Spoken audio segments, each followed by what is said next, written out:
Olá!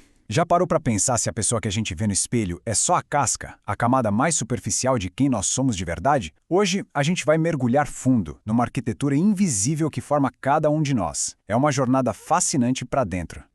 Essa é a grande pergunta que vai guiar a nossa conversa.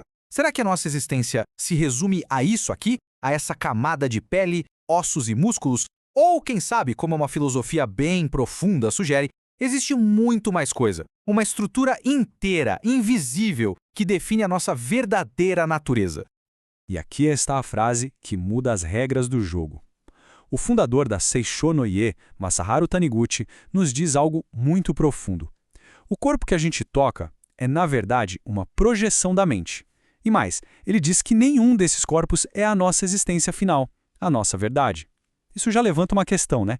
Que corpos são esses? A ideia é até que bem simples e elegante. Somos como uma daquelas bonecas russas, sabe? Uma dentro da outra. Existem 5 camadas, ou 5 corpos, que se encaixam, começando pela mais externa, que a gente vê, e indo até a mais interna, a nossa essência. E é desvendando cada uma delas que a gente consegue entender o todo. E para nos guiar nessa exploração, a nossa principal referência vai ser o trabalho do professor Junji Miyakura, em especial o livro dele, Os 5 Corpos do Ser Humano, que detalha essa estrutura toda de um jeito muito claro. Muito bem, vamos começar a descascar essas camadas. A nossa viagem começa com um corpo que todo mundo conhece e vai seguindo para dimensões cada vez mais sutis. A cada passo, a gente se aproxima mais do nosso verdadeiro núcleo. Começamos pelo mais familiar de todos, o corpo carnal. É o nosso veículo aqui no mundo material, a camada mais densa que a gente vê, toca e sente. É através dele que a gente interage com o mundo pelos 5 sentidos. Para muita gente, a identidade começa e termina aqui, mas essa é só a primeira camada. Agora, olha só que interessante. Imediatamente ligado ao corpo carnal, existe o corpo etéreo. Pense nele como uma ponte de energia. E aqui vem o ponto crucial. As fontes dizem que é ele quem sente, não o corpo físico. A dor, o arrepio, o prazer, todas as sensações moram, na verdade, nessa camada que faz a conexão entre o físico e o nosso mundo emocional. Avançando mais um nível, a gente chega no corpo astral. Esse é o nosso campo emocional. Dá para imaginar ele como um grande arquivo, sabe? Onde todas as nossas emoções e sentimentos ficam guardados. Amor, ódio, alegria, rancor, tudo fica registrado ali, vibrando constantemente nessa camada invisível.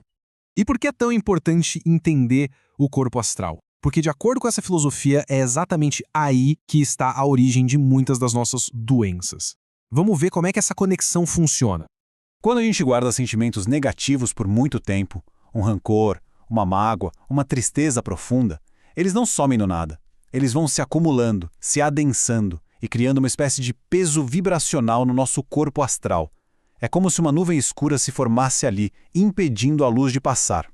O processo descrito é bem claro. Funciona assim. Primeiro, a emoção negativa se cristaliza no corpo astral. Essa vibração de desarmonia, de tão pesada, acaba atravessando a ponte que é o corpo etéreo. E, por fim, essa mesma desarmonia aparece na camada mais externa, o corpo carnal, se manifestando como uma doença. E as fontes são bem diretas ao afirmar a seriedade disso. Essa conexão entre as emoções acumuladas e o que aparece no corpo físico é apontada como a causa de inflamações, de tumores e até mesmo de doenças como o câncer. É um alerta muito poderoso sobre a importância da nossa saúde emocional. Mas a história não termina na doença. Pelo contrário, agora a gente vai para o clímax da nossa jornada interior. Vamos além desses corpos que podem ser afetados para descobrir uma essência que é, por natureza, perfeita e que não pode ser mudada.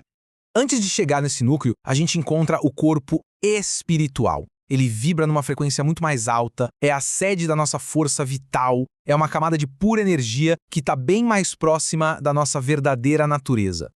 E finalmente chegamos ao centro de tudo, o corpo verdadeiro, ou a imagem verdadeira. Esse não é um corpo como os outros, é o nosso eu real, a nossa centelha divina, uma manifestação direta da vida de Deus. Ele é perfeito, eterno, indestrutível e, o mais importante, nunca fica doente.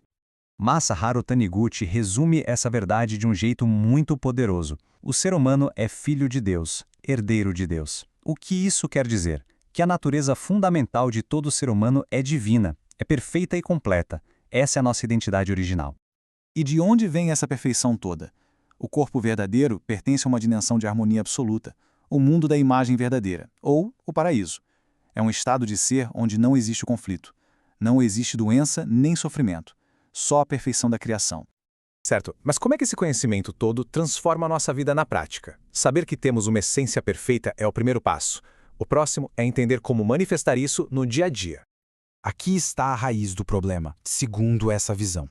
O sofrimento aparece a partir de uma crise de identidade, quando a gente esquece quem realmente é. Quando nos identificamos só com o corpo carnal, que é limitado, vulnerável, a gente perde o contato com a nossa imagem verdadeira, que é perfeita e ilimitada. E o que acontece quando a gente se reconecta com essa essência? Os benefícios são gigantescos. A harmonia da imagem verdadeira começa a vibrar através de todas as camadas. Os sentimentos pesados no corpo astral são purificados. A força vital flui sem nenhum bloqueio, e como resultado, a saúde e a felicidade se manifestam naturalmente na vida. E assim, a gente termina com uma reflexão. Sabendo que no centro de cada ser existe uma perfeição divina que não pode ser tocada e é eterna, como isso pode mudar a forma como as pessoas se enxergam a partir de agora? Fica aí a pergunta para a gente pensar.